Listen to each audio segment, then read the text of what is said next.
Hello, म तपाईहरुकै NN Mehta र अहिले तपाईहरुको साथमा छु एनएन मेहता सर युट्युब च्यानलमा।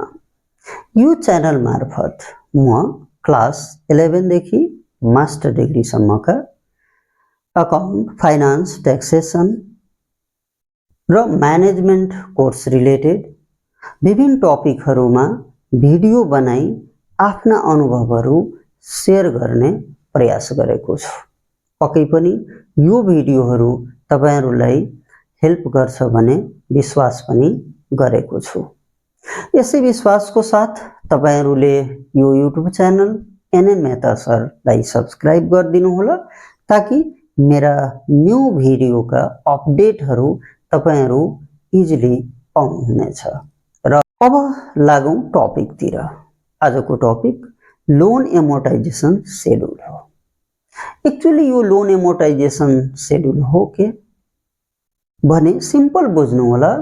यदि तपाई 1 लाख रुपैयाँ कुनै फाइनान्शियल इन्स्टिट्युसन्सबाट 10% को रेटले यानी इन्ट्रेस्ट रेटले 5 वर्षको लागि लोन लिनुहुन्छ भने त्यो अवस्थामा यदि एनुअल इन्स्टलमेन्ट पेमेन्ट गर्ने सहमति बनेको छ भने यो हाफ इयरली, क्वार्टरली पनि हुन सक्छ, डेली पनि हुन सक्छ, त्यो अलग म्याटर हो।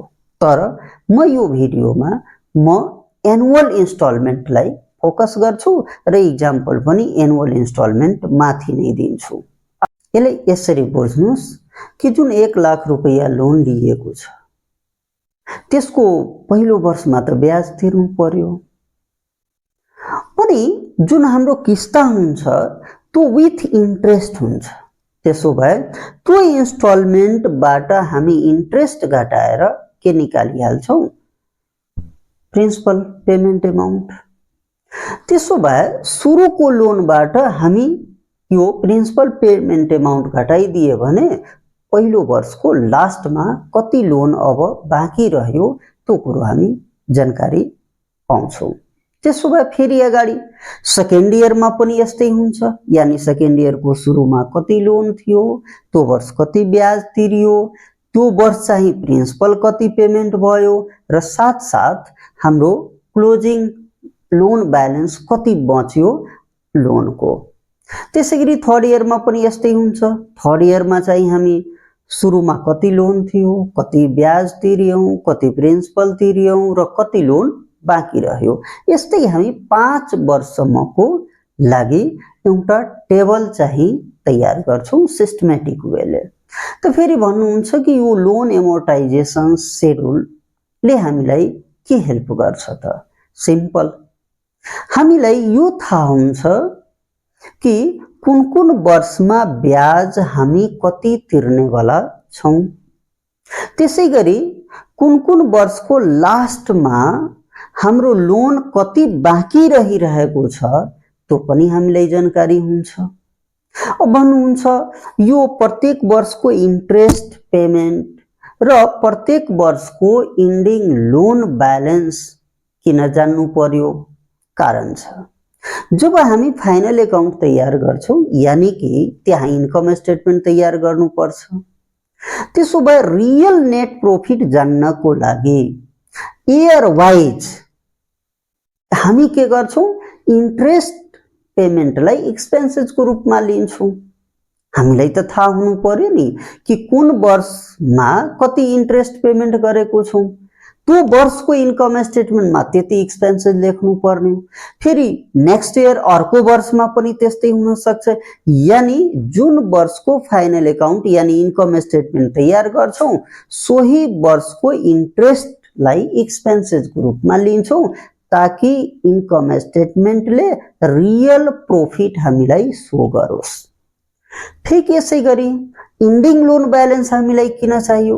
किनभने जब हामी ब्यालेन्स सिट तयार गर्छौं त्यसो भए नेक्स्ट इयरमा मलाई कति चाहिँ इन्स्टलमेन्ट तिर्नु छ यानी कि लोन तिर्नु छ त्यो चाहिँ करेन्ट लायबिलिटिजको भित्रमा हामी देखाउँछौं र 1 वर्ष पछि लोन कति तिर्नु छ त्यो चाहिँ long term डेप्टमा देखाउँछौं, लायबिलिटिजमा देखाउँछौं।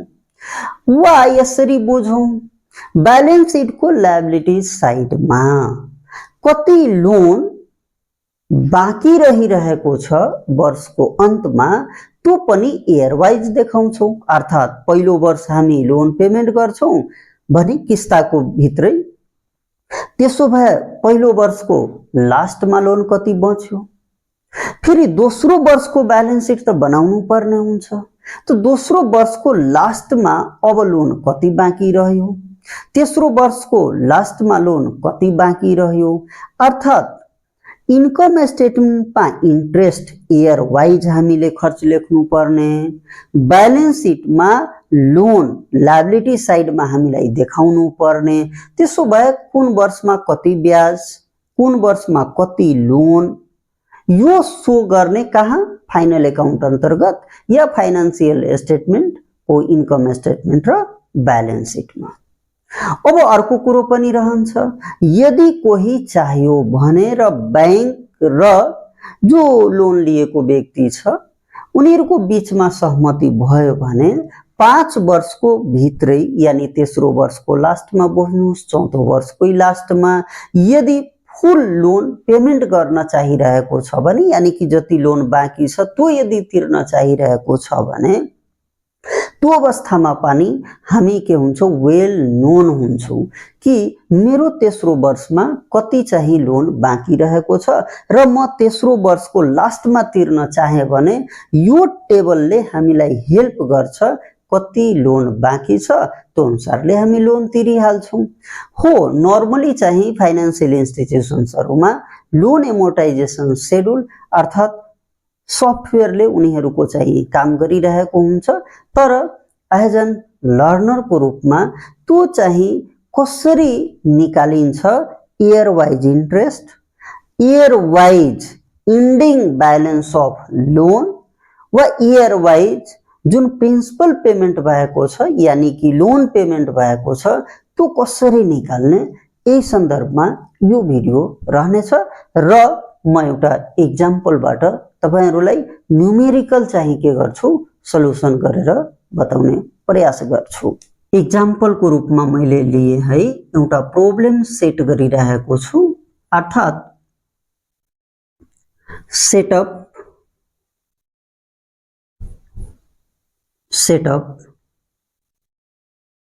A loan amortization schedule. यसलाई तपाईहरुले टेबल बुझे पनि हुन्छ है, सिम्पल भाषामा यसलाई तपाईहरुले टेबल बुझे पनि हुन्छ।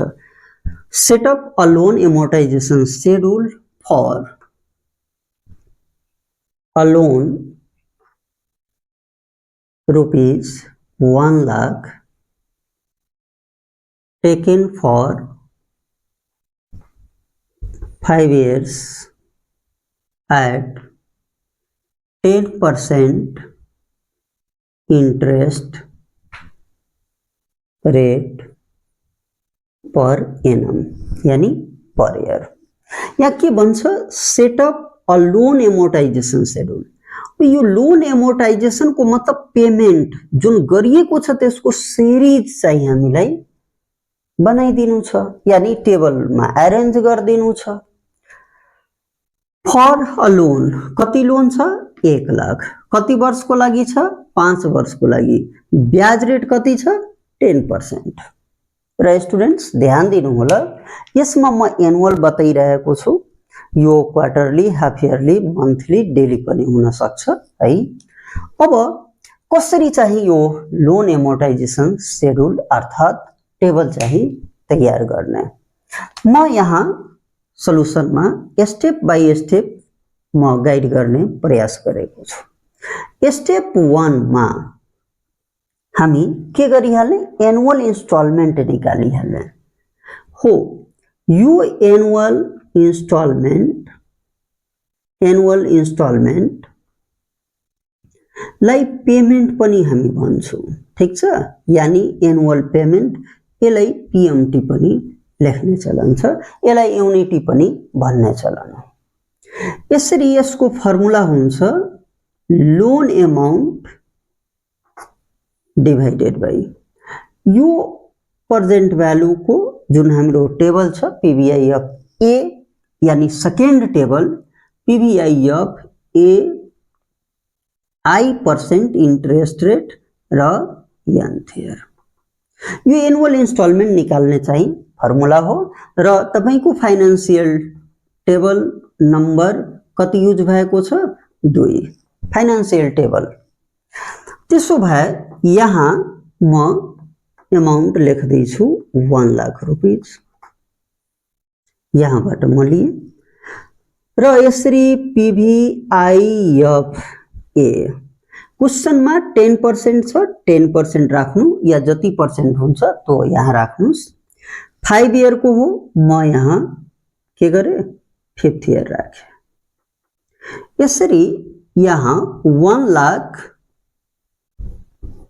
डिवाइडेड जुन यो टेबल हो यदि हामी टेबल हेर्यौं भने यो टेबल 3 पॉइंट है कति हुन्छ 3.7902 अब यो किस्त आउँछ यानी यसले डिवाइड यदि हामी गरिदियौं भने तब 26,379 समथिङ आउँछ म चाहिँ यसलाई 26,300 कति लेख्छु 80 लेख्छु अर्थात यहाँ तपाईहरु क्याल्कुलेसन गर्नुहुन्छ भने 26,379.56 समथिङ आउँछ त मैले यसलाई के गरेको छु 26,380 लेखेको छु अब यहाँ हामी सेकेन्ड स्टेपमा बढ्छौं यानी स्टेप नम्बर 2 यहाँ हामी लेख्छौं लोन एमोर्टाइजेसन र लोन एमोर्टाइजेसन लाई हामी पेमेन्ट भन्न सक्छौं के भन्छौं पेमेन्ट है लोन एमोर्टाइजेसन यानी रीतिदै जाने कसरी पेमेन्ट भएको छ यो लोन पेमेन्ट सिरिज बुझ्नु त लोन एमोर्टाइजेसन और पेमेन्ट यहाँ शेड्युल यो शेड्युल को मतलब पनि तपाई के बुझिहाल्नु होला एउटा टेबल हो है जसले यो बताउँछ लोन पेमेन्ट कसरी भएको छ यानी कुन वर्ष कति इन्ट्रेस्ट पेमेन्ट भएको छ प्रिन्सिपल पेमेन्ट भएको छ र कति लोन चाहिँ बाँकी रहिरहेको छ यसलाई तयार गर्दाखेरि म एउटा फर्मेट शेयर गर्दै छु जस्तो इयर लेख्नु होला र यहाँ म बिगिनिङ लोन ड्यू लेखिरहेको छु यानी सुरुमा लोन कति थियो त्यसपछि म यहाँ इंट्रेस्ट भनेर लेखिरहेको छु त्यसपछि यहाँ तपाई यो पीएमटी वा एनुअल इन्स्टलमेन्ट पनि तपाई लेख्न सक्नुहुन्छ या म सिधै इन्स्टलमेन्ट लेखिरहेको छु है इन्स्टलमेन्ट यानी एनुअल इन्स्टलमेन्ट बुझ्नु होला र पीएमटी पनि त्यसैलाई हम भन्छौं त्यसपछि हामी प्रिन्सिपल पेड को अमाउन्ट निकाल्छौं र त्यसपछि हाम्रो इन्डिङ लोन ड्यू को अमाउन्ट निकाल्छौं यसरी यहाँ 1 नम्बर यसलाई मान्नु होला यसलाई 2 नम्बर मान्नुस् र यो 3 भनेपछि अब यो क्वेशनमा 10% दिएको छ त 10% अफ बिगिनिङ लोन यानी 2 नम्बर टेबल त्यसपछि यहाँ हामी 4 5 मा 4 - 3 गर्नु होला यानी प्रिन्सिपल के रे इन्स्टलमेन्ट बाट कति चाहिँ इन्ट्रेस्ट पेमेन्ट भएको छ त्यो घटाए भने प्रिन्सिपल पेड आइहाल्छ र त्यसपछि यहाँ 6 नम्बरमा अर्थात यो हेर्नु सुरुको लोन कति थियो 2 नम्बरमा र त्यसपछि 5 नम्बरमा के छ कति प्रिन्सिपल पेमेन्ट भएको छ अर्थात यसलाई अर्को भाषामा लोन और प्रिन्सिपल पेड पनि बुझिहाल्नुस् है यहाँ लोन और प्रिन्सिपल पेड हो मैले यो एउटा हिन्ट्स चाहिँ गाइडलाइन्स चाहिँ तपाईलाई दिए र त्यसपछि यहाँ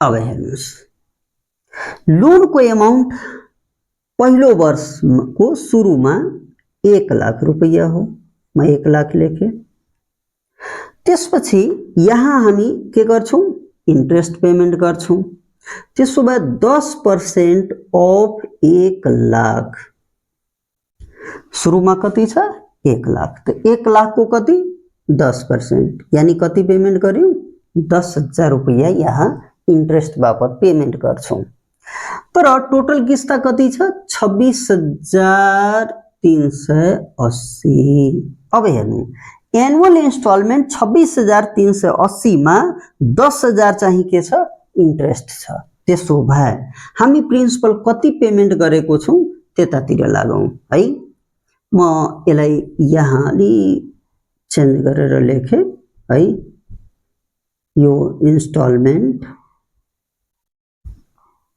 अब हेर्नु होला त्यसो भए प्रिन्सिपल कति पेमेन्ट गरे 26,380 माइनस इन्ट्रेस्ट कति छ 10,000 त यो अमाउन्ट भइहाल्छ 16,380 तर स्टुडेन्ट्स के ध्यान दिनु होला यो मैले हेल्प को लागि हिन्ट्स को लागि लेखेको छु तपाईहरु यसलाई डाइरेक्टै क्याल्कुलेटरमा घटाएर डाइरेक्ट 16,380 लेख्ने अब आउँ कि सुरुमा लोन थियो 1 लाख लोन में पेमेन्ट हामी कति गर्यौं 16,380 त्यसो भए पहिलो वर्षको लास्टमा लोन कति बाँकी रह्यो त 1 लाख माइनस यो है कति 16,380 अब यो अमाउन्ट बचिहाल्छ 83,620 रुपैयाँ यो चाहिँ तपाईको इन्डिङ लोन बन्छ अब दोस्रो वर्षतिर लागौं यानी यो पहिलो वर्षको इन्डिङ लोन दोस्रो वर्षको लागि के भइहाल्छ बिगिनिङ लोन 83,620 रुपैयाँ यहाँबाट यहाँ ल्याएको छु है ध्यान दिनु अब त दोस्रो वर्षमा मात्रै लोन कति छ 83,620 त यसको 10% अफ 83,620 यानी 8362 ध्यान दिनु होला है यो पनि आफ्नो क्याल्कुलेटरमा निकालिहाल्ने यो डाइरेक्ट चाहिँ यसको 10% लेखिहाल्ने अर्थात 83,62 अब यो इन्स्टलमेन्ट प्रत्येक वर्षको सेम रहन्छ यसमा डाउट नहोस् अब हेर्नुस् दोस्रो वर्षको इन्स्टलमेन्ट यति र दोस्रो वर्षमा म इन्ट्रेस्ट कति तिरेको छु यति 83,62 यसको अर्थ यसमध्ये यो अमाउन्ट यदि घटाइदिए भने सेकेन्ड इयरमा कति लोन पेमेन्ट भएको छ त्यो थाहा भइहाल्छ अर्थात 26,380 माइनस 83,62 चाहिँ हामी के गर्छौं घटाइहाल्छौं हेर्नुस् यानी यसबाट म के घटाएको छु यो घटाएको छु र यो अमाउन्ट चाहिँ हाम्रो घटाएर आउने वाला छ कति 18,018 रुपैयाँ त्यसो भए दोस्रो वर्षको लास्टमा अब कति बच्छ त ध्यान दिनुस् यहाँ 83,620 माइनस 18,018 यो अमाउन्ट हामी के गरिहाल्छौं घटाइहाल्छौं त यो बचिहाल्छ हाम्रो 65,602 अब यो तेस्रो वर्षतिर हामी आउँ 65,602 फेरि यस्तै 10% अफ कसको अब 65,602 यो 65,60 हुन जान्छ अब फेरि यो 26,380 यो त प्रत्येक वर्ष के रहन्छ सेमै रहन्छ अब यहाँ हामी 26,380 बाट त्यो वर्षको इन्ट्रेस्ट घटाइदेऊ 65,60 हुन जान्छ र यसको अमाउन्ट अब आइहाल्छ हाम्रो लागि 19,820 अब सुरुमा लोन थियो 65,602 हामी लोन पेमेन्ट गरेको छौं त्यो वर्षमा 19,820। त्यसो भए तेस्रो वर्षको लास्टमा अब कति रह्यो, फेरि त्यही स्टाइलमा जान्छौं, 65,602 माइनस 19,820। यो अमाउन्ट अब हुन जान्छ हाम्रो लागि 45,782। 45,782। अब फोर्थ इयरतिर जाउँ, 45,782। अब म डाइरेक्ट अलि लेख्न चाहे है, यसैको 10% यानी 45,78। सिम्पल। तर यो चाहिँ त 26,380 त हुन्छ। अब यसबाट यो अब हामी के गर्छौं, घटाइहाल्छौं, अनि यो बचिहाल्छ 21,802। त्यसो भए फेरि अब हामी उतातिर जाउँ, इन्डिङ लोनतिर। त यो अमाउन्ट हाम्रो अब फेरि कसरी गर्ने, एकैछिन है,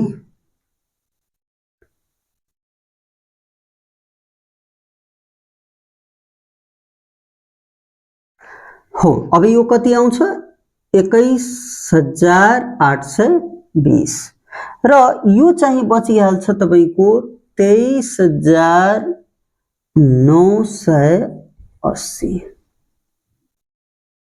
अब फिफ्थ इयरतिर, फिफ्थ इयरमा 23,980, फेरि यसको 10% 23,980 गरिदिन्छौं। अब फेरि यहाँ 26,380।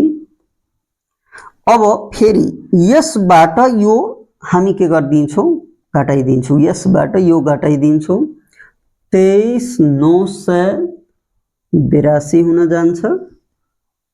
अब यसबाट फेरि के गर्छौं, यो घटाइदिन्छौं, हो यहाँ -2 आएको छ। के ध्यान दिनु होला, यहाँ म स्टार लगाए, यहाँ 0 आउनु पर्ने हो, तर क्याल्कुलेसनमा हामी के गरेको छौं, पोइन्ट पछि त छोड्दै आएको छौं। यसकारण हुनु पर्ने है, शुड बी 0, ध्यान दिनु, शुड बी 0। तर किन आएको छ भने due to calculation error. Simple भाषामा ड्यू टु क्याल्कुलेसन एरर, यानी हुनु पर्ने 0 तर क्याल्कुलेसन एरर को कारणले आएको हो, जो तपाईको लागि मिनिङलेस हो। अब आउँ, यो एउटा टेबल भयो, लोन पेमेन्ट टेबल। यसले के बतायो, कुन कुन वर्षमा कति ब्याज तिर्नु पर्ने, कुन कुन वर्षमा हामी लोन कति पेमेन्ट गरिनु पर्ने, साथ प्रत्येक वर्षको लास्टमा लोन चाहिँ कति बाँकी रहनेछ त्यो कुरो पनि हामीलाई थाहा भयो। यसबाट एक त लोन लिनेलाई थाहा हुन्छ, मनी म्यानेजमेन्ट गर्ने, या लोन कति बाँकी रह्यो, यदि तिर्न चाह्यो भने उले इमिडिएट तिर्न सक्छ, यदि फाइनान्शियल इन्स्टिट्युसन्स उसको एग्री र लोन पेमेन्ट गर्ने व्यक्ति दुवै भयो भने। दोस्रो कुरो हामीले यो ध्यान दिने कि इन्कम स्टेटमेन्ट बनाउँदा कुन वर्षको इन्कम स्टेटमेन्टमा कति कति चाहिँ ब्याज एक्सपेन्सेस लेख्ने, त्यो हामीलाई पुरै टेबलले सजेस्ट गरिदियो। त्यसैगरी ब्यालेन्स सिटमा हामी जब अरेन्ज गर्छौं लोनलाई लायबिलिटी साइडमा, त्यसो भए प्रत्येक वर्षको लास्टमा कति लोन लेख्ने त, जस्तो पहिलो वर्षको लास्टमा लोन यति भयो, दोस्रो वर्षको लास्टमा लोन यति भयो, तेस्रो वर्षको लास्टमा लोन यति भयो, र चौथो वर्षको लास्टमा लोन यति, र पाँचौं वर्ष त पेमेन्टै भइहाल्छ, त लोन 0 भइहाल्छ हो। यसकारण यसलाई लोन एमोर्टाइजेसन भन्नुको मतलब लोन कसरी घट्दै गएको छ, ध्यान दिनु होला। यानी जुन सुरुको लोन थियो त्यो कसरी चाहिँ घट्दै गएको छ, यानी पेमेन्ट सिरिज कस्तो छ, जसले फेरि म भनिरहेको छु इन्कम स्टेटमेन्ट बनाउनमा हेल्प गर्छ, ताकि रियल प्रॉफिट हामीलाई जजमेन्ट गर्न सजिलो हुन्छ। त्यसैगरी ब्यालेन्स सिटमा लायबिलिटी साइडमा है कति चाहिँ अब करेन्ट लायबिलिटीजमा लेख्ने, कति लङ टर्म लायबिलिटीजमा लेख्ने, वा लायबिलिटी साइडमा लोन कति लेख्ने, यो चाहिँ लोन एमोर्टाइजेसन शेड्युलले हामीलाई गाइड गर्छ। र मलाई विश्वास छ यहाँ लोन एमोर्टाइजेसन शेड्युल कसरी तयार गरिन्छ र किन तयार गरिन्छ